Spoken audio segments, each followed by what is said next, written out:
Од пристигнати 2888 пријави на конкурсите за поддршка на проекти од национален интерес, комисиите при Министерството за култура и туризам поддржале 1365 апликации, кажа министерот Љутков. Според него, приоритет годинава во финансирањето имаат националните установи, каде по спроведениот увид на терен е констатирано дека се целосно девастирани. За 18 национални установи е доделен делегиран буџет кој им дава автономност, но и одговорност на директорите при одлучувањето за што ќе потрошат повеќе пари. Министерот не знаеше да каже колку вкупно средства тие добиле и рече дека имаат обврска да ги објават сумите. Тие ќе бидат должни после пресконференцијата секоја национална установа, поготово оние кои што имаат добиено делегиран буџет, да си ги објават сумите и програмите кои што ќе ги работат на нивните веб страни. А за одобрените проекти по области и активности, буџетот изнесува 814 милиони денари или над 13 милиони евра. Тоа е за над 1 милион евра поголем во однос на минатата година, кажа министерот Љутков.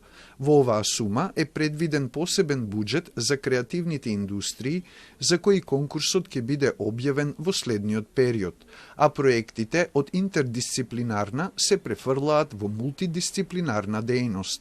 Интердисциплинарните се незаконски во однос на законот кој што го имаме ние и од тие причини и нема да се објави, не постои таа програма.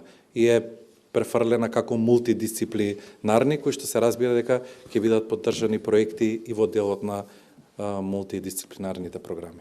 Во однос на лани, буџетот за драмска дејност е зголемен за 40%, за библиотечна, меѓународна дејност и заштита на аудиовизуелни добра за 30%, а за визуелни уметности, архитектура и дизајн и за издавачка дејност за 25%.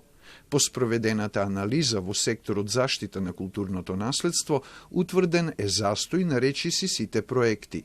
Дел од нив се започнати во 2013 и се уште не се завршени, кажа министерот. Поради тоа, сега се подготвува повеќе годишен план со динамика за соодвет на заштита, презентација и промоција на спомениците на културата. Но Скопското кале и црквата Свети Ѓорги во Курбиново годинава ќе бидат целосно завршени и промовирани.